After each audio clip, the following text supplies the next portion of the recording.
Welcome friends to another Dune video. Today we're going to look at 3 examples of different shields as described in the Dune Encyclopaedia, and then we're going to look at something called the Prudor, and we'll come to that towards the end of the video.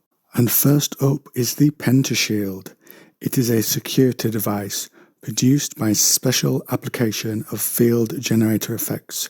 Pentashields were localized planar fields suitable for enclosed areas like doorways or passageways. They made use of 5 adjacent cyclically polarized fields, as used in escapeways or prudors.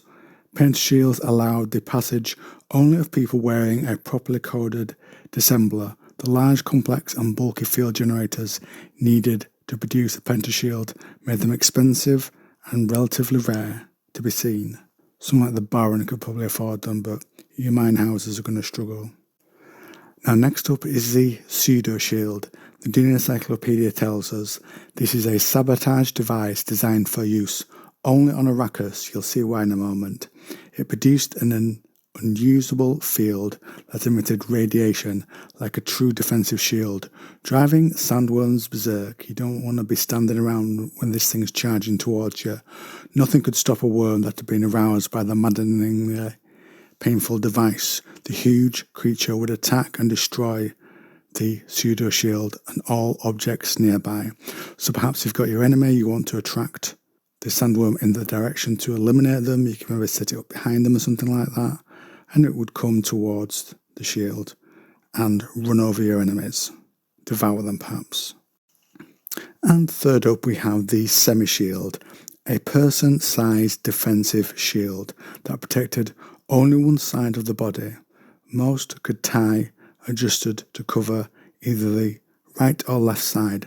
The gap between the body and the shield narrowed but did not close entirely at the backbone, navel and Adam's apple. One leg was entirely enclosed. The semi-shield was used principally in gladiatorial contests. The chosen champion was fully shielded, and the drugged slave was given a semi-shield to put them at a big disadvantage. The generator for the semi-shield was carried on a belt harness. It was somewhat bulkier than that of a full shield. The semi-shield was also more complex than the regular defensive shield, more expensive and fairly rare.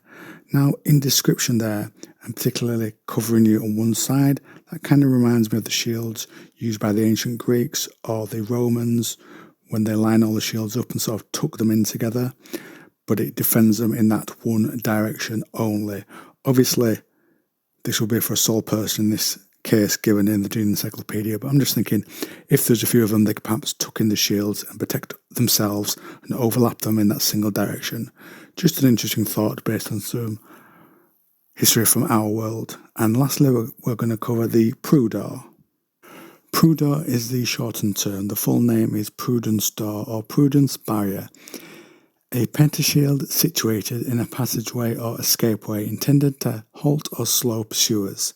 These pentashields allowed passage only to people wearing a properly coded dissembler. They were used during the late Imperial period in hidden escapeways and as a safety feature in gladiatorial arenas. The cost and difficulty of maintenance limited their use to the very wealthy. The harsh realities of imperial culture forced even the most sophisticated rulers to employ such sophisticated safety precautions. And that, friends, is where I'll end this brief video on shields.